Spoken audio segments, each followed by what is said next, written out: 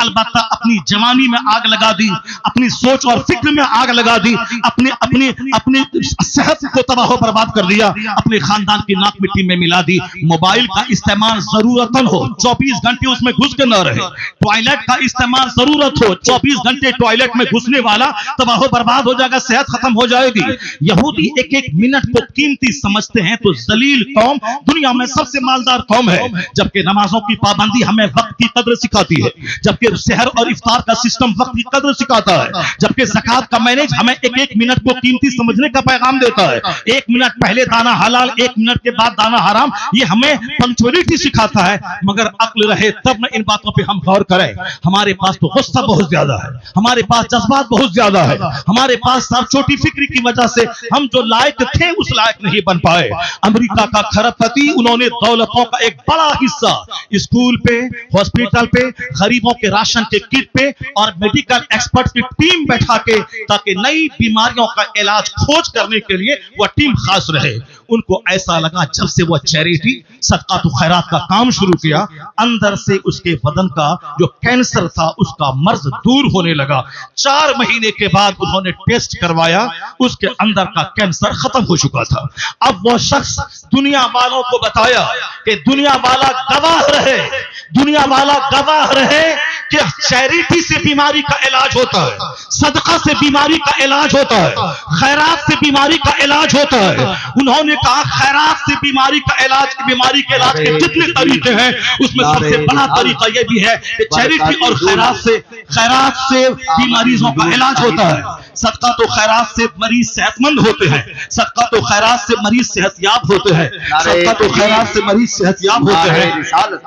انہوں نے ساری دنیا کو بتایا۔ ہمارے شیخ آ گئے، ایک دوسرے شیخ کی آمد ہو گئی جو برکاتی خانوادے کے شیخ ہیں، وہ آ گئے اور شہزادے اعلیٰ حضرت یہاں بیٹھے ہوئے ہیں۔ بس میری گفتگو ختم ہونے والی ہے، اس کو غور سے سنیں گے تو ہم پورے ہندوستان میں جاتے ہیں، پورے مسلمانوں کا درد سینے میں موجود ہے، کہاں کیا حالات ہیں وہاں اس حالات کا مشاہدہ کرتے ہیں۔ تو ہم اپنے غصے کے مظاہرے کے لیے نفس کی تذکیر کی خاطر نہیں دیتے ہیں، صرف ملت کے لیے، قوم کے لیے، مسلک کے لیے ہم اپنے لوگوں کے سامنے اپنی کمزوری بیان کرتے ہیں۔ ذرا غور سے سنیں، جب انہوں نے کھرب پتی نے کہا کہ میرا مرض اچھا ہوا، علاج کے جتنے طریقے ہیں، ایلوپیتھک، ہومیوپیتھک، صاحب جڑی بوٹی، آیوروید میں سب طریقے ہیں علاج کے، مگر صدقہ تو خیرات علاج کا ایک زبردست طریقہ ہے۔ تو جو بات جان ڈی راک فیلر نے آج کہی، یہی بات مصطفیٰ نے 1400 سال پہلے کہی تھی کہ داؤ مرضاکم بالصدقہ وحسنوا اموالکم بالزکاۃ۔ مصطفیٰ نے کہا اپنے مریضوں کا علاج صدقہ کر کے کیا کرو۔ تو آج 1400 سال کے بعد امریکہ کا کھرب پتی اپنے تجربے سے دنیا کو بتایا کہ صدقہ سے ایک بیمار ٹھیک ہوتا ہے۔ جو بات مصطفیٰ نے 1400 سال پہلے کہی وہ امریکہ کا کرسچن ذاتی تجربے سے بتا دیا کہ مصطفیٰ کا قول سچا ہے، مصطفیٰ کا مذہب سچا ہے اور خیرات سے علاج ہوتا ہے۔ تو آج جیسے دانشوروں کے بیچ مصطفیٰ کی حدیث کی صداقت سامنے آ رہی ہے، کلمہ پڑھنے والوں کی تعداد میں زبردست اضافہ ہوتا چلا جا رہا ہے۔ اسلام کبھی خطرے میں نہیں تھا اور آج بھی خطرے میں نہیں ہے۔ جیسے جیسے علم بڑھ رہا ہے، جیسے جیسے ریسرچ بڑھ رہی ہے، جیسے جیسے تحقیق بڑھ رہی ہے، ویسے ویسے مصطفیٰ کے غلاموں کی تعداد میں اضافہ ہوتا جا رہا ہے۔ اسلام کے تعلق سے آپ بے فکر ہو جائیں، اپنی فکر کریں کہ میرا مرتے وقت کیا ہوگا، میرا قبر میں کیا ہوگا، میرا حشر میں کیا ہوگا، کل اگر میں مر گیا تو میرا کیا ہوگا۔ اسلام کے بارے میں زیادہ فکر کرنے کی ضرورت نہیں ہے۔ اسلام بہت زندہ و تابندہ مذہب ہے، پوری دنیا کے ہر گوشے میں، ہر خطے میں اسلامی چراغ روشن ہو رہا ہے۔ جتنے بھی لوگوں نے اسلام کا چراغ بجھانا چاہا وہ سب بجھ گئے، ان کی عزتیں مٹی میں مل گئی، ان کے آباء و اجداد دشمنی کی آگ میں جل کر مٹی میں مل گئے۔ اسلام مسکرا رہا ہے، مدرسہ مسکرا رہا ہے، مسجدیں مسکرا رہی ہے، اذان مسکرا رہی ہے، ہمارے مشائخ کے چہرے کی داڑھیاں، ان کے سروں کی پگڑیاں مسکرا رہی ہیں۔ کبھی اسلام خطرے میں نہیں تھا اور آنے والے وقت میں بھی جیسے جیسے علم کا اجالا پھیلے گا مصطفیٰ کے غلاموں کی تعداد میں اضافہ ہوتا چلا جائے گا۔ ہے نور خدا کفر کی حرکت پہ خندہ زن، پھونکوں سے یہ چراغ بجھایا نہ جائے گا۔ اللہ تبارک و تعالی مدرسہ غوثیہ سراج العلوم کو سلامت رکھے، مولانا قاسم الحق صاحب کو سلامت رکھے، ان کے مدرسے کی محبتیں علاقے کے سارے مسلمان کے دلوں میں عطا فرما دے، یہاں کے سارے منتظمین، اراکین اور تمام پڑھنے والے بچے، سارے اساتذہ سبوں کو اخلاص کے ساتھ دینی خدمت کرتے رہنے کی توفیق عطا فرمائے۔ ہمارے شیخ کو اللہ لمبی عمر عطا فرما دے، اللہ تعالیٰ انہیں اور پوری دنیا میں گھوم کر مسلک اعلیٰ حضرت کی دھوم مچاتے رہنے کی توفیق عطا فرمائے، آمین۔ وآخر دعوانا ان الحمدللہ۔